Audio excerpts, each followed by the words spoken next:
had a lot of years. I have 40 years as an artist behind me, and I started out just doing shows in public parks and, you know, just involved in the local art shows, and then graduated into doing big mall shows and then big gallery shows, and then, you know, things like that. And doing what we do now, which are the events. And we've done a lot of events, and even right here in White Rock, we've done 3 years of International Artist Day events now, and they were very successful.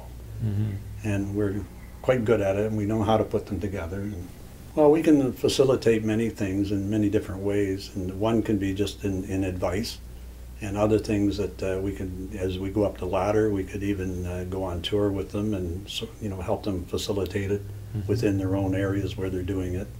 And we do have a tried and tested formula that works, that can be adapted to almost any situation in any country, in any city. And what about helping them finding funding? That's always one of the major challenges to an event. You need some type of seed funding and then production funding. Well, I think at that point, probably the bottom line of that would be help them with suggestions on how to go about getting funding. Whether we can facilitate funding within other towns or cities, it's not quite as easy, you know, as in your own hometown. Right? Exactly. But sharing with them what worked here may help them in other cities, and quite often they don't have that experience or expertise. So not being able to put some of those key things together could mean the difference between success and failure of your event. And most artists are basically loners, and when they discover something that appeals to them on a larger scale, that's non-political, that's non-judgmental, I think they love to get involved in things, and at that point they'd be more than happy to see what we can offer them and how we can help them, and they can help us. And I think this is the support they need, that they're really not alone.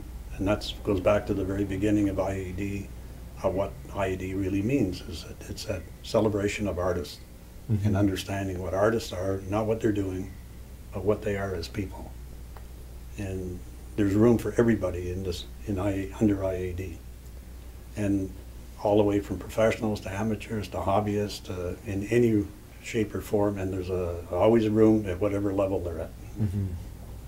And we can work with them, we can suggest with them, we can, you know, in different ways. But I think it's more within the communities to support, under the IAD, to support their local arts. Right. And I think that's where the ground level comes from, where it has to be at that level first.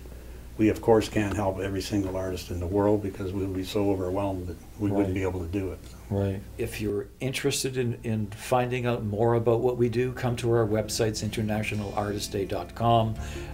There's Facebook, Twitter, blogs. There's a lot of information online. Contact us. Contact Chris directly or me. Ask for me. And run ideas by us. Let us know what you're doing, and we can offer some advice, make it more successful for you and a lot more fun too.